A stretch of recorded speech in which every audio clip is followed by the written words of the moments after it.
You were not aware that she was also engaged in sexual relations with someone else? No, Your Honor, I was not informed. Okay. I did get a call from, I think it was DHS or CPS.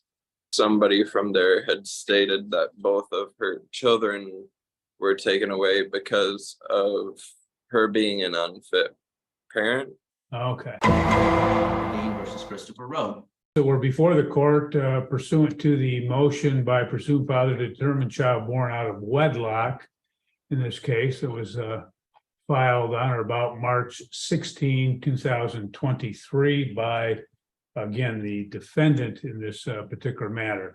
Mr. Magnuson, I note that the plaintiff is not present, and in my office informed me you were trying to get a hold of the plaintiff. Are you able to do that? I was not able to get a hold of her. I called the number we had and I left a voice message a couple minutes ago, but that's as far as I could get. Okay. I believe we can proceed without her. I would have no objection to that. I would note that we do have an exhibit, the genetic testing, which was accomplished in this case.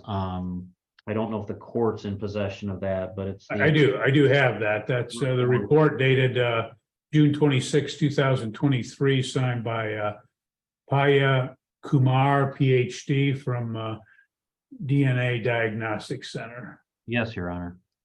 Sir, you filed the motion to have the child, Micaiah Lee Rowe, determined not to be issue of, again, of, or determined not to be your child in this particular matter. And would you explain? Buckle up, guys. Today we are jumping straight into a courtroom shocker where a man discovers the woman he trusted may have hidden a massive secret from him. The judge wastes no time asking the hard questions, and within seconds, the case takes a darker turn when CP's allegations suddenly enter the conversation. Why do you believe that? Your Honor, it's because I was under the impression from Katie Levine that it was my child from the beginning, but we had some further testing done privately, and it came up negative, so I wanted to go through the courts to do it through the courts and prove that I'm not father. Okay. And in this particular matter, obviously that you believe that you may have been at that time. Did the plaintiff represent to you that you were the father, or how did that happen? Yes, Your Honor. Okay.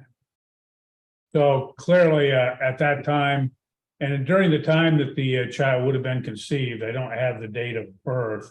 Do you have that, Mr. Magnuson, by chance? One moment, Your Honor. Or Mr. Rowe, do you know the date of birth? I'm not sure, Your Honor. Okay. I think it's September. Mr. Rowe, at the time that the plaintiff represented to you that you were in fact the father, presumably you would have then, at the time of conception, being engaged in sexual relations with the plaintiff? Sorry? That the plaintiff represented to you that you were the biological father. So the court is asking, at the time that the date of conception, you would have been engaged in sexual relations with plaintiff. Is that correct?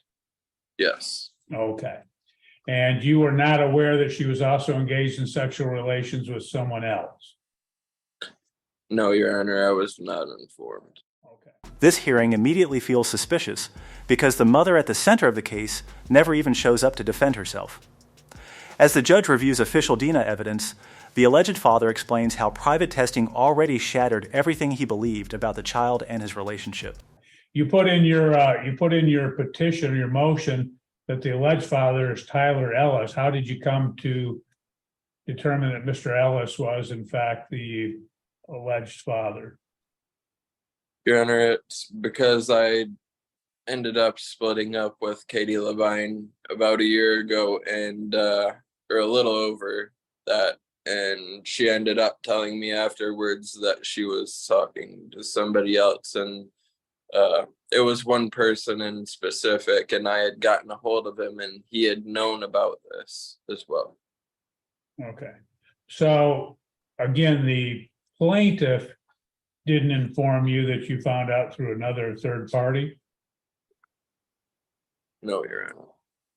No, you said? Wait, sorry. I said, so plaintiff didn't tell you that you were not the biological father. You found that out through a third party, Mr. Ellis. No, Your Honor. I had found out through Katie Labine. Okay, so she informed you at some point. She informed you at some point that you were not the biological father. When did that happen?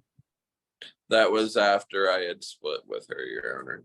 And you said that was about a year ago? Roughly, yes. Okay.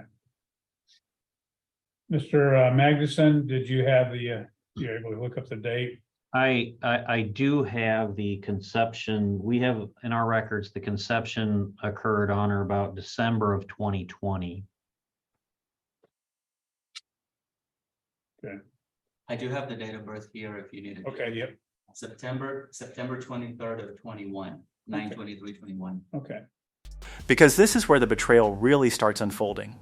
The judge carefully walks the man through the timeline, and the truth slowly comes out that another man may have been involved the entire time. What makes this intense is hearing how he only learned the truth after the relationship collapsed. Good. For some reason, the paper they give me that doesn't have a date of birth on it, so. Mr. Rowe, you did engage in and participate in, again, a DNA testing. Is that correct? Yes, Your Honor. Okay. And the front of the court has, in fact, made reference to that. Mr. Rowe, do you have any objection to the court admitting the DNA test report of 6/26/2023 into evidence? No, Your Honor. Okay. Mr. Magnuson, presumably you don't either? No objection, Your Honor. Okay. I will admit that as defendant's exhibit A, as we don't have a plaintiff with us. Mr. Magnuson, do you have any questions of Mr. Rowe? No, I believe the court's covered everything. Okay. Okay. Anything else, Mr. Rowe, that you have that you'd like the court to be aware of? No, Your Honor. Okay. Thank you. Mr. Rowe, you have an opportunity to make a closing argument. Would you wish to do that, or you want to just waive that?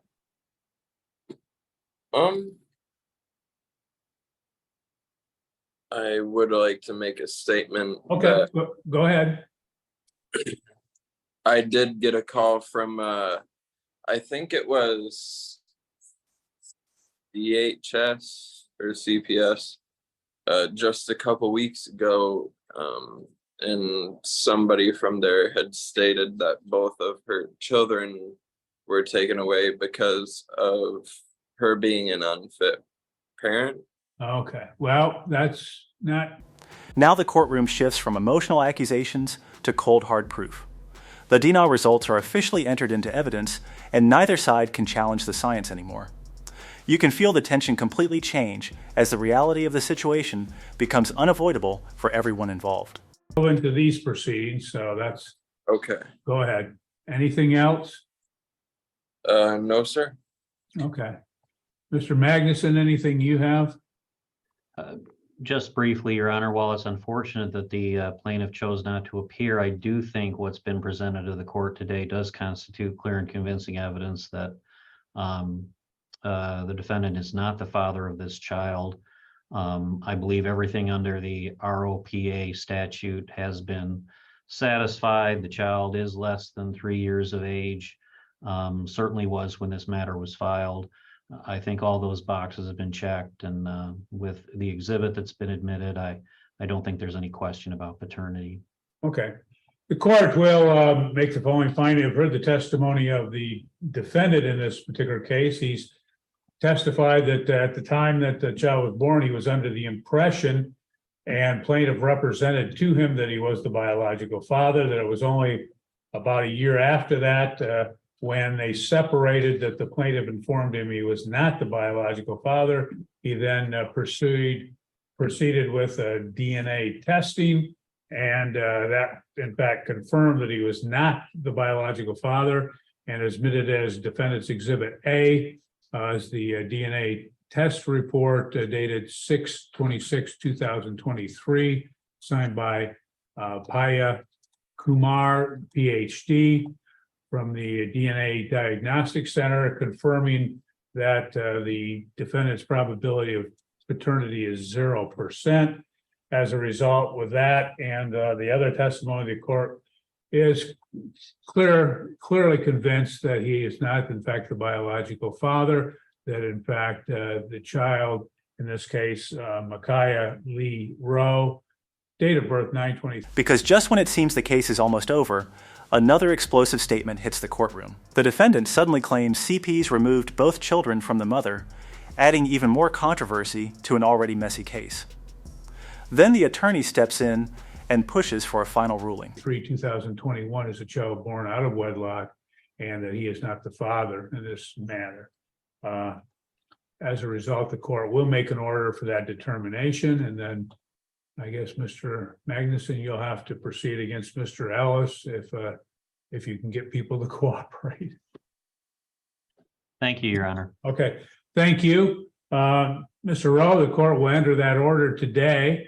If you wish to get a copy of that, you can do so through the clerk's office, and confirming that, again, what the court stated on the record today. Anything else, Mr. Rowe? No, Your Honor. Thank you. Mr. Magnuson? No, thank you, Your Honor. Okay, thank you both. The court will end this matter at 1:50 p.m. And another order has found that another individual is the biological father of the child subject to this case? Yes, Your Honor. On May 5th, 2022, CPS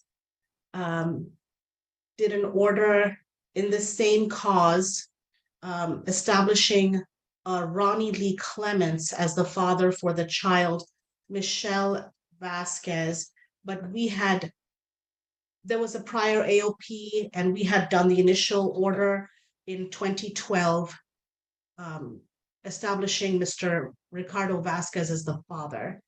There's no request for release, Your Honor, of arrears. Okay, and so the state is requesting to confirm those monies from the prior order against Mr. Vasquez. Yes, Your Honor. Okay. Although we're aware now that he's not the father, although he signed an acknowledgement of paternity, correct? Yes, Judge.